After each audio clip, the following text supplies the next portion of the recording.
तेजस्वी पुत्र को पाकर राजा प्रसन्न मन से नगर को लौटे और देवव्रत राजकुमार कहलाए। 4 वर्ष और बीत गए।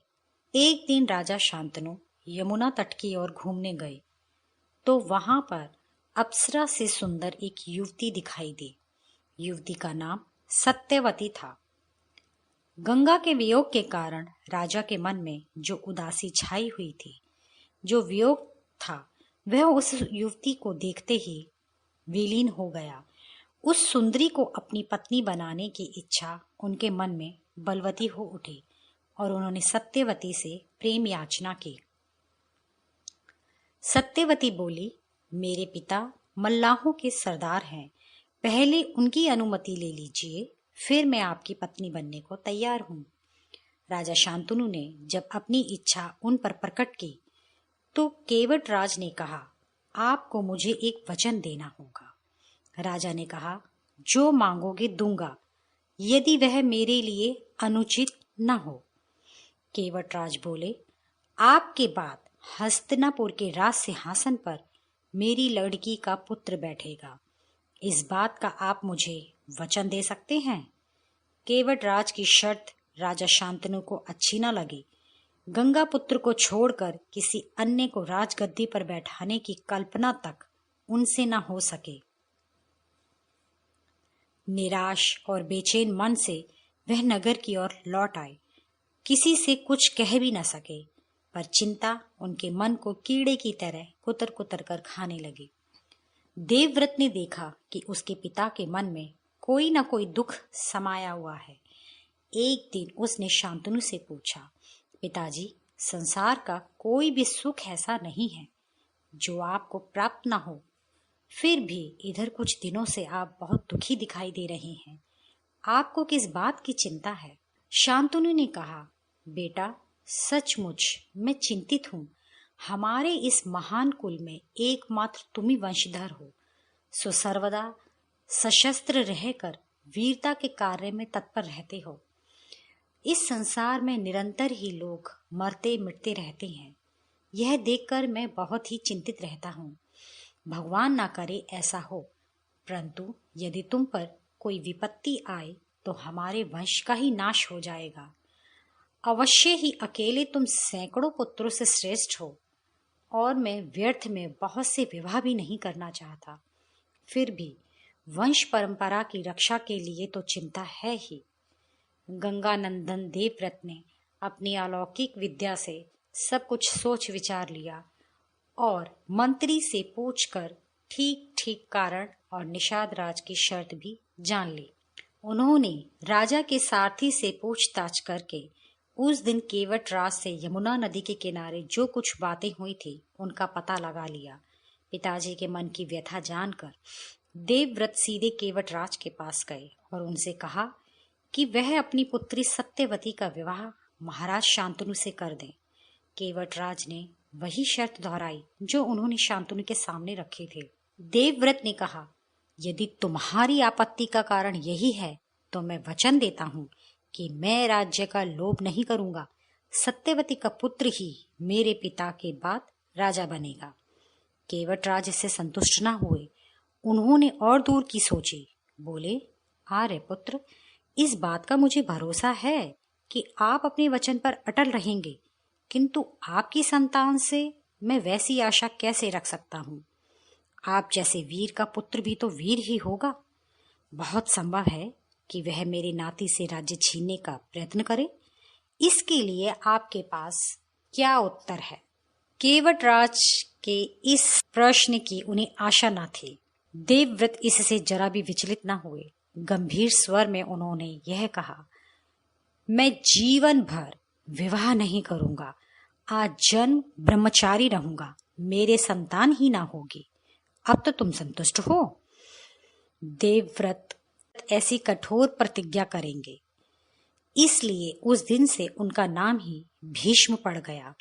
केवट राज ने अपनी पुत्री को देवव्रत के साथ खुशी खुशी विदा कर दिया।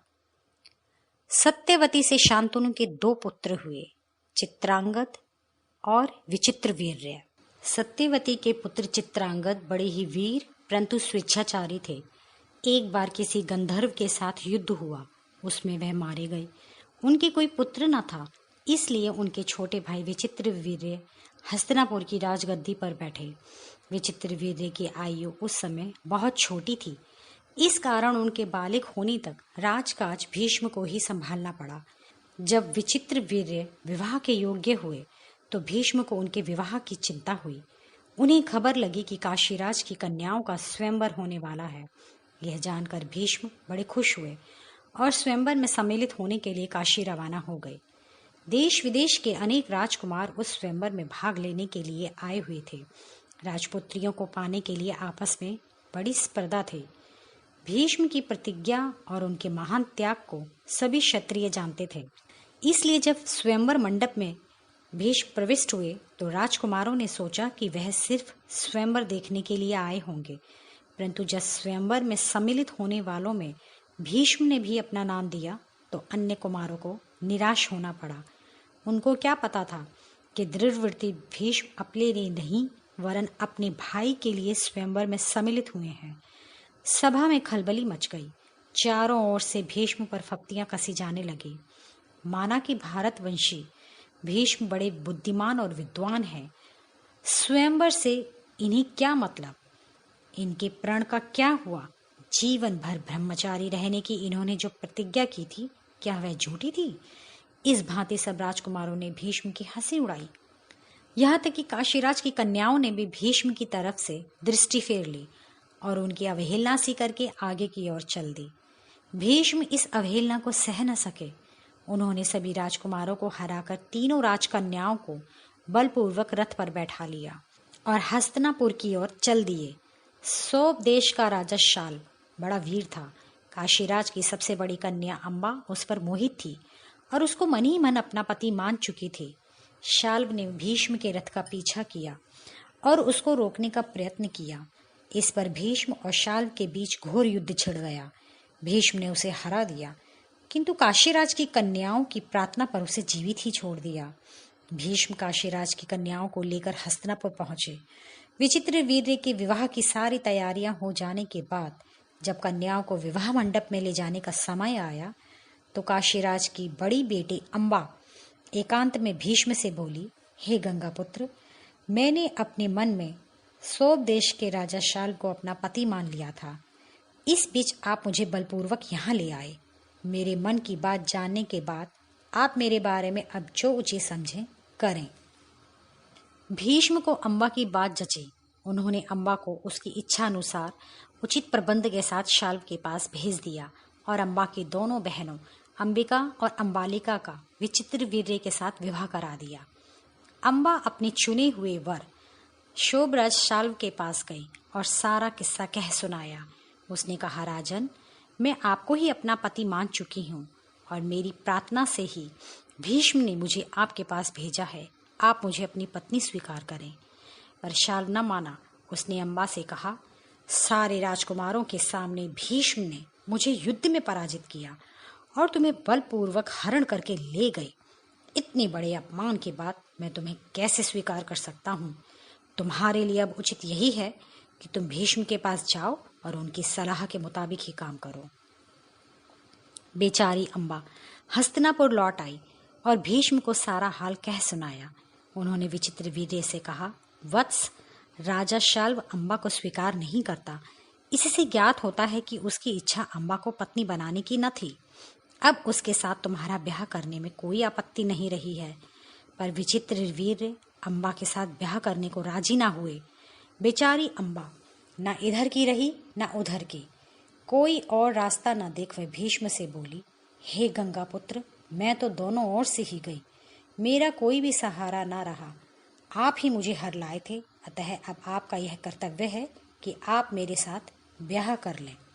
भीष्म ने उसकी बात ध्यान से सुनी और अपनी प्रतिज्ञा की याद दिलाकर बोले, अपनी प्रतिज्ञा तो मैं नहीं तोड़ सकता। उन्होंने अम्बा की परिस्थिति समझकर विचित्रवीर्य से दोबारा आग्रह किया, पर वह न माना। भीष्म ने अम्बा को फिर समझाया और कहा कि सोबराज शाल्व के पास ही जाओ और एक बार फिर प्रार्थना करो। लाचार अम्बा फिर शाल्व के पास गई और उसकी बहुत मिन्नतें की, लेकिन दूसरे की जीती हुई कन्या को स्वीकार करने से शोभराज ने साफ इनकार कर दिया।